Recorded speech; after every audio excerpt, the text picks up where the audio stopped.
All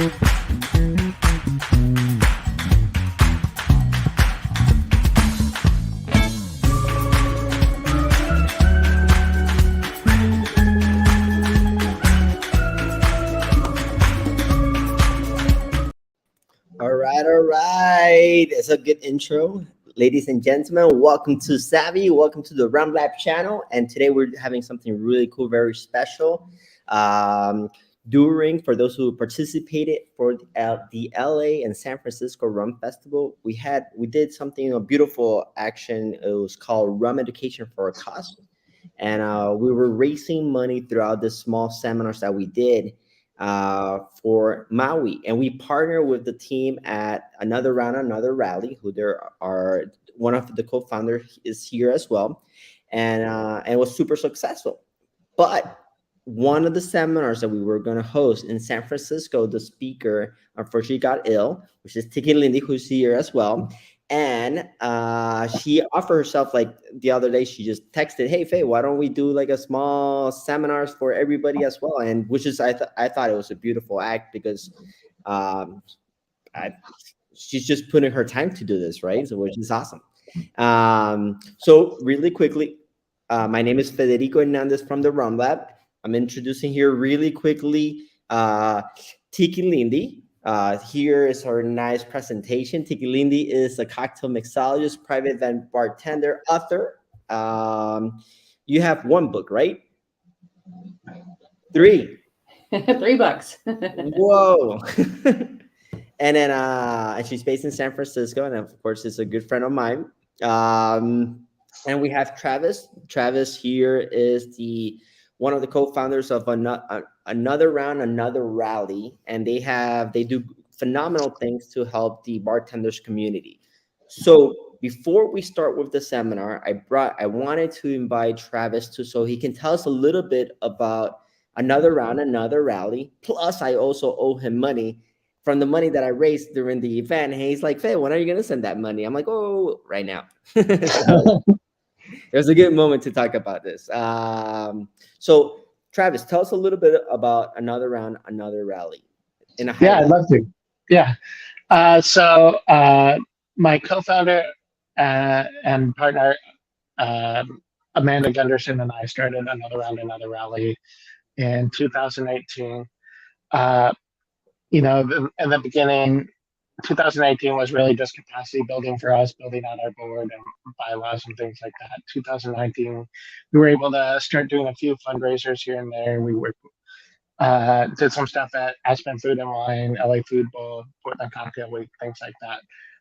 And then beginning of 2020, we were able to start giving away some money. We gave some money to the family of a bartender who committed suicide, some money to a bartender who was diagnosed with cancer, and a few professional development grants. But all that was really prior to what we were hoping to be our major launch to the industry,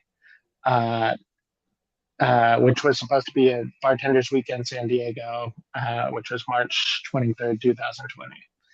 Or 2020. When did COVID happen then? In any case, a week before that, everything shut down.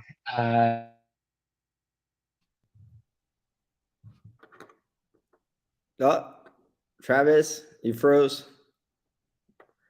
But I do like your picture, your frozen picture. Oh, apologies. We had to jump into fundraising without that real public-facing part of the organization we were hoping to have. We ended up having a mission that resonated with folks. We raised over $3 million in assistance for bar and restaurant workers over the course of the pandemic. We also have, in addition to our emergency assistance, we also help folks with professional development and giving folks the tools and skills they need to advance their career in the industry. What really the most relevant for y'all is our Mixing for Maui campaign, which is part of our disaster relief fund. When,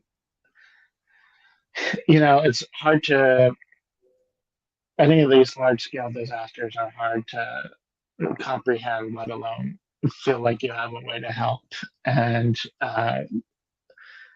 we've been so fortunate to have this organization to be able to go out and help some folks in our industry when disasters like this strike. So uh, so far we've raised close to $12,000 for Maui relief, and we've given out 24 grants of $500 apiece for people affected by the fires in Maui. Hopefully, we're growing that every day. And as soon as the money comes in, it goes right back out the door. So anything anyone's able to donate, we're greatly appreciative. Well, I just sent you $2,000 from from between the LA and San Francisco Rum Festival. Oh, yeah, I got it. Thank you, sir. We'll get that out tomorrow. We'll make was 4 more people very happy. Absolutely. Well, Travis, thank you very much for joining us really quickly and talk a little bit of high level about another round, another rally. Absolutely. We're gonna pass it on now to Tiki Lindy, where she's gonna manage and give us a great presentation. I leave everybody on good hands, and thank you, Tiki Lindy, for doing this. Really. Absolutely. You're very welcome. And what a great cause. Thank you, Travis, for describing what your organization does and the efforts for Maui. And I really love being part of organizations that support not only the industry, but, the community as a whole. So thank you so much for that. Well, let's jump into this. I'm so glad you guys are joining me today. As Fetty mentioned, I was originally going to present this topic at Trader Vic's on the Sunday of the San Francisco Rum Fest, but I unfortunately came down sick. Felt very bad about that. It's the first time I've ever missed a speaking engagement. So I was adamant to present this in one way or another so that you guys would have this great information. So without further ado, let's get started. So I also want to thank a sponsor. So Myrtle Bank Rum, I've had the fortunate benefit in my career as a mixologist and bartender to be where I'm at today. So Fetty gave the introduction, but I mostly do rum education, private events, bartending. I also create menus for customers. I do a whole host of things in the spirit industry, but I have the ability to say yes to the products that I actually really stand behind and support.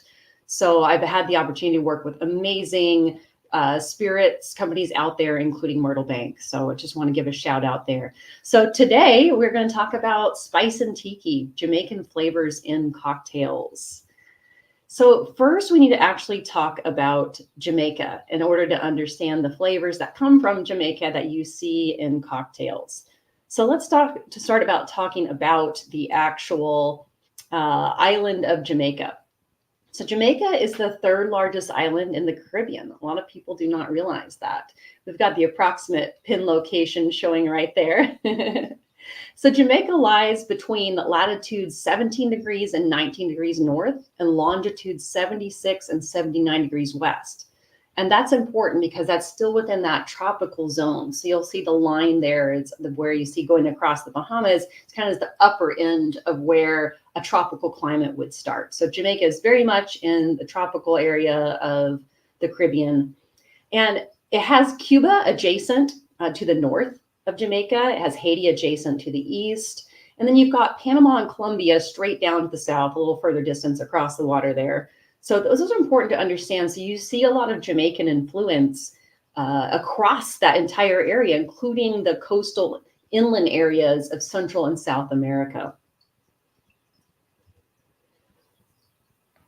So Jamaica has two cities, the first being Kingston. In terms of like metropolitan, we talk about actual cities. There's lots of towns, but when we talk about cities, there's two large cities. Kingston, which is the capital city and the center of business, and it's located on the south coast. And the second being Montego Bay, which is one of the best known cities in the Caribbean for tourism, and it's also located on the northeast coast of the island. So Jamaica has a very interesting topography, and that is really what makes these flavors that we're going to be talking about, the flora, the spices, and the rum itself be so specific. So mountains really do dominate the interior of the island. So the Don Figuerero Mountains, the Santa Cruz Mountains, and the Mayday Mountains that are in the west, the Dry Harbor Mountains that are in the very center of the island, and the John Crow and Blue Mountains in the east. The latter, which is containing Jamaica's tallest mountain, which is Blue Mountain Peak at about 2,200 meters. So the mountains are surrounded by a very narrow coastal plain. So a lot like if you've ever been to the island of Kauai, a similar type of topography, but with a lot of the actual mountain and high elevation being in the center. So despite it being a tropical island, the landscape of Jamaica, because of that topography, is more like a tropical rainforest. So the ecosystem supports that very tropical flora, several of which are actually indigenous to Jamaica. So when you look at the spices used across the Caribbean, but especially Jamaica, these are the most common with crossover in the cocktail world. So if you've ever had Jamaican jerk chicken, for example, a lot of these same spices are used from a culinary perspective. But today we're going to focus on the spices that you see in cocktails, both historically from the Tiki era and even coming through to today. So those common spices are allspice, nutmeg, clove, cinnamon, ginger, and vanilla. Allspice is really the star here. So allspice is truly a spice that's indigenous to Jamaica. So it wasn't brought over from somewhere else. It was already a plant, as far as we know, from botanical history perspective or food anthropology, actually is indigenous to the island of Jamaica. The leaves of the allspice plant are also aromatic, and they're often used as garnishes in the Caribbean. They don't do so well. You won't see a lot of allspice plants here planted or doing well in the United States because they really do require that very specific tropical climate. Nutmeg was brought to the Caribbean by the Dutch East India Trade Company, actually, but it hails from the Banda Islands in Indonesia. But it does grow very prolifically throughout the Caribbean, but especially well and very predominant in Jamaica. So regarding cinnamon, there's actually two different botanical types. So there's true cinnamon or Ceylon, and which has a very thin, delicate, papery bark. It almost looks like a scroll of paper, and it has very floral and delicate flavor to it. Whereas the other type of cinnamon is not true cinnamon. It's called cassia. There's actually two different types of cassia cinnamon that we see commercially available. So one is called Saigon cinnamon, and that's because it's Vietnamese. It's grown in Vietnam.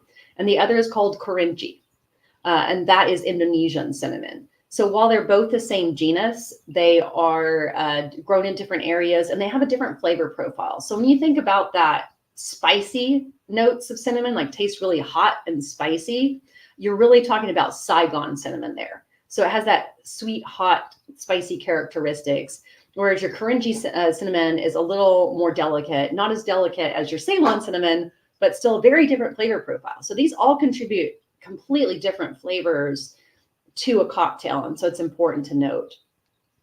Now, also, clove is also from the same kind of the area that you would find cinnamon, like a lot of the cinnamon. So you're talking about Indonesia for clove. So that was brought over to the Caribbean to be grown there because it does really well. Same thing for ginger and vanilla. They are not indigenous to the island of Jamaica or to the Caribbean, but because they thrive so well there, you see them as common spices, but they were brought through the various trade industries hundreds of years ago and are still cultivated there today.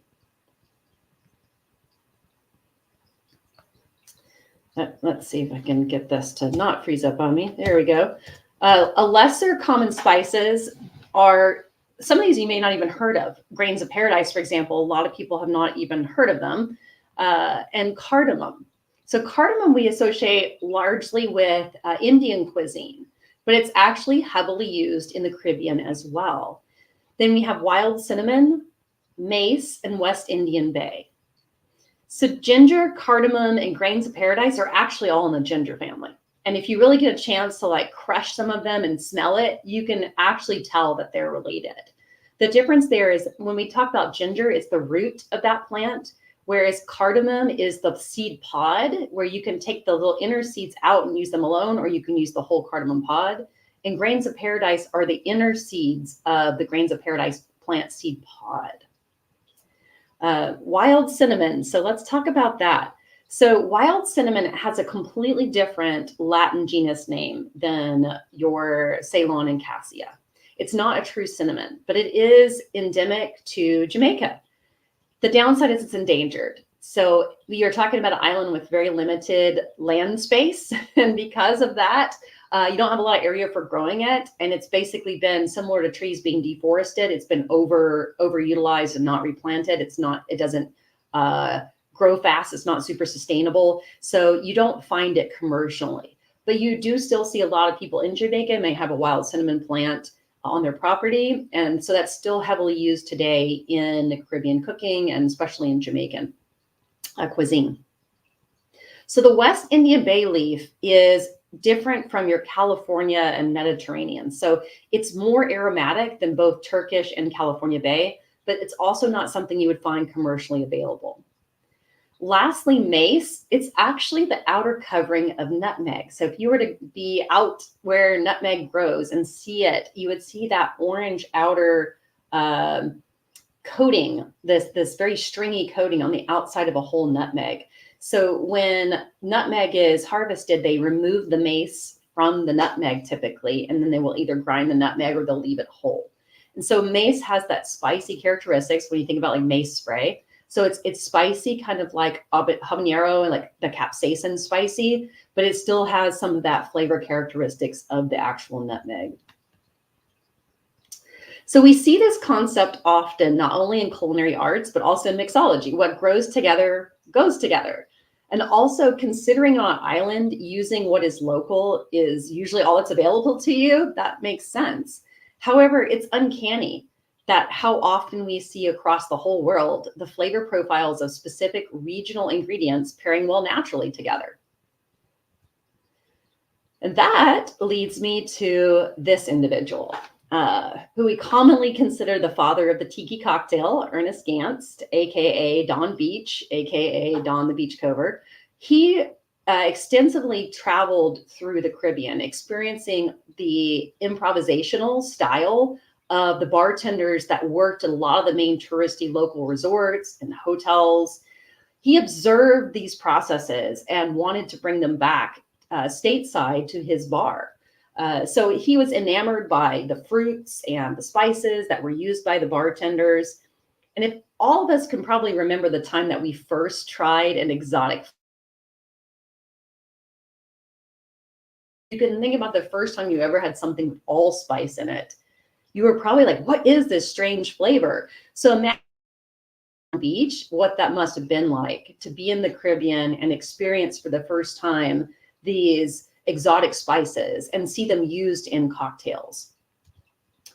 And that leads me to Don's mixes. So Don took these exotic spices from the Caribbean, patterned after what like the local Jamaican, the Cuban, Puerto Rican bartenders were already using. And he came up with his own blend of kind of, the Colonel's secret herbs and spices. They were just Don's secret herbs and spices.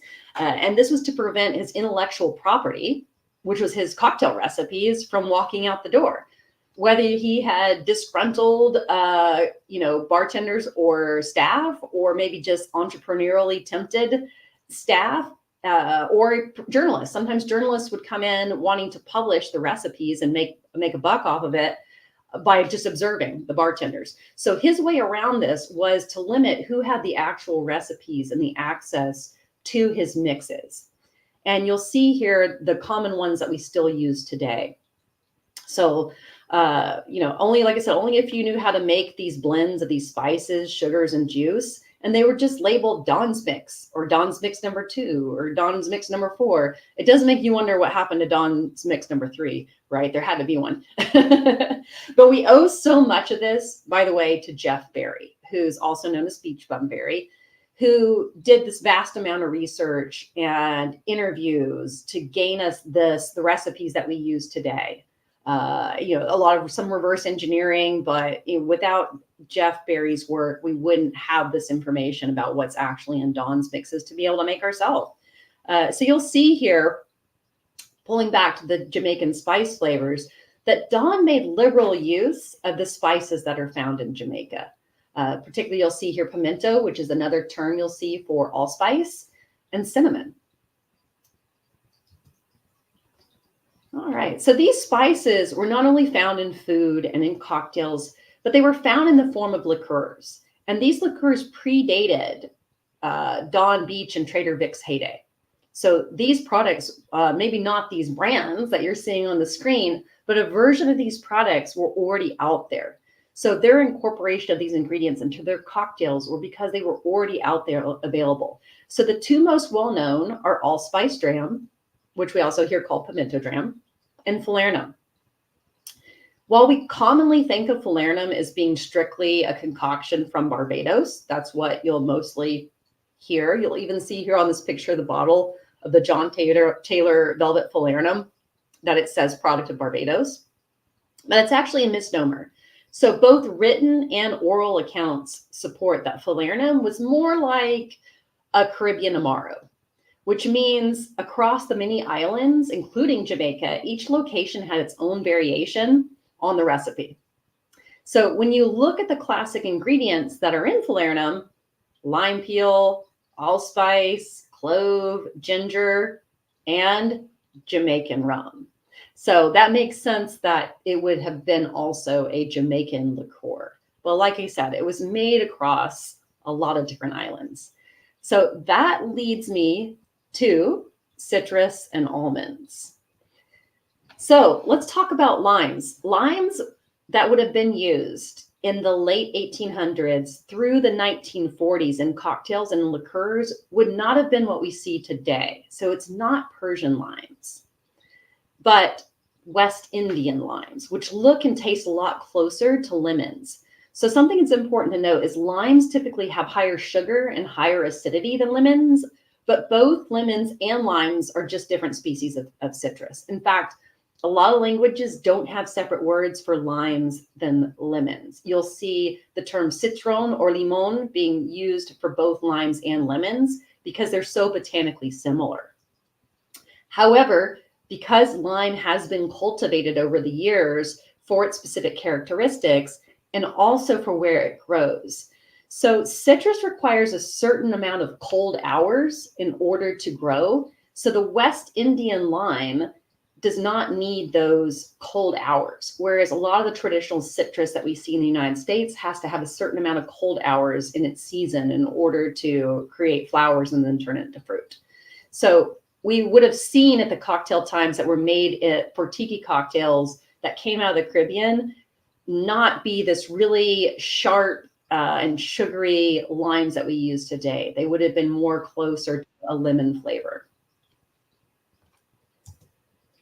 Okay, and almonds. So this is another very controversial subject here, is that traditional California and European almonds would not have grown in the tropics. They too require many hours of chill times. That's temperatures below 45 degrees Fahrenheit. And while there's different types of European almonds, the one that's known as bitter almonds still would have required that cold grow time. So when you see bitter almonds referred to in cocktail syrup recipes or falernum, it most likely would not have been European almonds. The bitter almonds that they most likely would have been using are the West Indian almonds, which do indeed grow on the islands in the Caribbean. And that leads me to what we were talking about with what grows together, goes together, and complementary flavors. So why do we see so much of these flavors in cocktails with Jamaican rums? Well, because they match, they're complementary. These are some of the flavors that typically have been used to describe the nose or aroma, right? Or the taste, also called the palate, of Jamaican rum. So flambéed pineapple, caramelized banana, exotic fruit, warm spices, vanilla. Those all are things that denote or would sound like they're very complementary to spices like cardamom, cinnamon, clove. And so that's why you see these things paired so commonly. Next, I want to show you what some of the classic Tiki era and Tiki era related cocktails that feature these spices. So these are just some of the most common ones. And I tried to keep with recipes that really were from that era. There's a couple of cocktail names here that come from the 70s or from the 90s. But for the most part, these are really your most common cocktails. So Jasper's Jamaican features nutmeg. Nui Nui has allspice and cinnamon. Rum Barrel typically has allspice and falernum. Jet Pilot has cinnamon and falernum. You see here, actually, let me put my screen up to take my little picture away so that you guys can see the bottom there. The Colonial Grog, allspice. Ancient Mariner, allspice. You're seeing allspice a lot here, right? Dawn's Own Grog features nutmeg, and then the Montego Bay featuring allspice. So I have a couple little gifts for you guys today, and that's some cocktail recipes, because what good is this knowledge I'm giving you if it's not put to use? So I hope we have some either bartenders out there or some home bartenders or some cocktail enthusiasts, and you're willing to try a couple of these Tiki Lindy cocktails. So these are very much inspired by not only Jamaican flavors, but Jamaican locations. So the first one is the Montego Bay Hurricane. And this is what's in it. So to make a Montego Bay Hurricane, you can use 1.5 ounces of an aged Jamaican rum. So in this cocktail, I prefer the Myrtle Bank 10-year rum, a 1/2 ounce of an allspice or pimento dram. You could use either the St. Elizabeth. Hamilton's also makes a good allspice dram. You could also make your own allspice dram. 2 ounces of orange juice. That's where most of your citrus is coming from. 1 ounce of hibiscus syrup, and a 1/2 ounce of lime juice. So you shake that with crushed ice and you just pour it into a highball glass. And my theory about garnishing is you can garnish with whatever you want to garnish, right? In this case, I always like to pair something that's in the drink as a garnish. So garnishing with a nice orange or lime wheel would look really nice. So would a candied hibiscus flower. The next cocktail recipe that is my gift to you, I call the Myrtle Bank Spice Grog. So Myrtle Bank rum and this cocktail is named after a famous hotel. So the Myrtle Bank Hotel. It's the iteration of it back in the time frame of Trader Vic and Don the Beach is not what it is today. That building has been since torn down and rebuilt and been different things over the years, but it is still very much a historical and influential location for the cocktail world. So we know that Don Beach visited that hotel and sampled some of the cocktails and actually pulled some inspiration from that. So this cocktail is called the Myrtle Bank Spice Grog, and this is how you make it. So again, 1.5 ounces of Myrtle Bank rum. In this case, I like their newer product, the Tiki blend, which is a lighter rum. A 1/2 ounce of John Taylor Velvet Falernum. It's important to note here that John Taylor Velvet Falernum is a liqueur. If you were to use a falernum syrup instead, you would end up with a lot sweeter and less alcoholic cocktail. So you would have to keep that in mind. Not that you couldn't do that. It's just going to taste different. It's not going to taste kind of at the sweetness level that I intended. 1 ounce of lime juice, 1 ounce of guava nectar. There's a lot of different ones out there to use. Just make sure it really is 100% guava and not mostly pear and called guava nectar.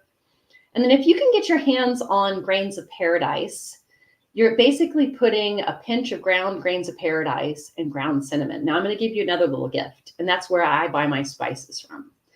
This is not a sponsorship. They haven't paid me, but I have not found a superior place yet that has this extensive of high turnover spices. So it's called Spice House, and it's in Chicago. I've been using them for well over a decade.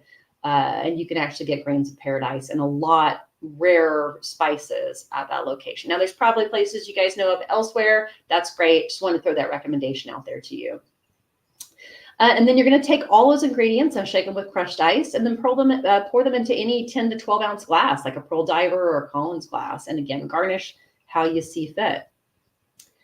The next little gift I want to give you is how to make spice syrups. I've told you about all these amazing spices and what great flavors they are and go with Jamaican rums. How do you go about doing it? It's actually quite simple, and it's mostly the same across all your different spices. So you want to start with 8 ounces by volume of cane sugar, so just white granulated cane sugar, 8 ounces of water. You want to use a really high quality water here. Tap water is not necessarily that clean. If I want to make a product that the flavor really is going to be how I intended it to be, and it's going to have a decent shelf life, I actually buy a gallon of distilled water and use the distilled water so that the funkiness of my tap water is not going to influence the flavor of the syrup. And then you need 1 ounce by weight of your spice that you're going to be putting into it. Ideally broken or crushed, because you need surface area. You need that spice to actually release those aromatics by breaking it or crushing it fresh. And then the surface area of the liquid to pull it from. And you just throw all those things into a saucepan and let it simmer pretty low. If you let it boil and do it too high, all those lovely aromatics are going to vaporize off. So you just want to simmer it for 10 minutes, cut the heat, stick a lid on, let it steep for another 10 minutes, and then strain it. Ideally, you want to put it into a clean, hot bath sterilized container or jar and pour it in hot, seal it. And because it's been poured hot into a sterilized container, it's going to keep for a while. Think like canning jams. So making syrups, if you want to have a good shelf life, like last a while, you want to treat it kind of like making jellies or jams. So you want to have very clean tools and materials to put it in. And that is the end of my presentation. I am going to take a peek and look if there's any comments or questions that are out there. I see some hellos. Thank you all. Let's see, I'm going to take a look at the comments here. I know I've had people ask in the past, and I'll give it some time here. There's a little bit of delay, just so you know, that for me to see the comments that come from you guys. That people say, well, how long, if I make a syrup from these spices, how long is it good for? Well, one, that depends on how clean your instrumentation is. But in general, if you are making your syrup anywhere from 3 days to 3 months, it just depends, again, on the more sugar content you have in there, the more it's going to deter bacterial growth because then there's not enough water for the stuff to grow in it. But in general, you are definitely safe with 3 days. 7 days is kind of like what health departments recommend as the maximum time frame for something that's not properly canned or sterilized. But a lot of things you can refrigerate for up to 3 months and sometimes longer. Just keep in mind, if it's under pressure, smells funky or tastes funky, then it's probably bad and you should throw it out. Another common question I get from folks is, what's my favorite cocktail with Jamaican flavors? And that usually is a nui nui, actually. I love the flavors of allspice in cocktails with Jamaican rums. I really feel like the funky flavors of Jamaican rum, that hogo from the pot still process, distillation process, goes so well with spices like allspice, cinnamon, and clove. I really like spirit-forward cocktails. So a nui nui is very spirit-forward, but has that nice balance of citrus and spice. And I do encourage you guys to, follow me on Instagram. I'm also on Facebook. But the best way, people say, how do I get a hold of your cocktail recipes? Well, right now I have 3 books. 2 of them are food recipe books, or cookbooks. One of them is a collaborative I did during the pandemic, which is called Retrolicious, Mocktails and Cocktails. There's 2 recipes from 20 different bartenders that are in that book. It's an online download. But people are like, how do I get your recipes? Well, right now, the best way is to follow me on Instagram, and I'll put recipes periodically in my posts or in my stories. And so that really is the best way to get some of my original recipes. Thank you so much, Bill, for your great comment there. Yes, I do present at a lot of Tiki events. So Tiki Oasis in Arizona, Tiki Oasis in San Diego. I'll actually be, for those of you who are more East Coast or South or just traveling out that way, I'll be speaking at Inuhele in Atlanta in January. So on that note, I am going to say have a great rest of Sunday to everyone. I appreciate you once again for joining me. I do encourage you, if you haven't donated to the Mixing for Maui cause, to do so. And everyone have a wonderful day. Mahalo.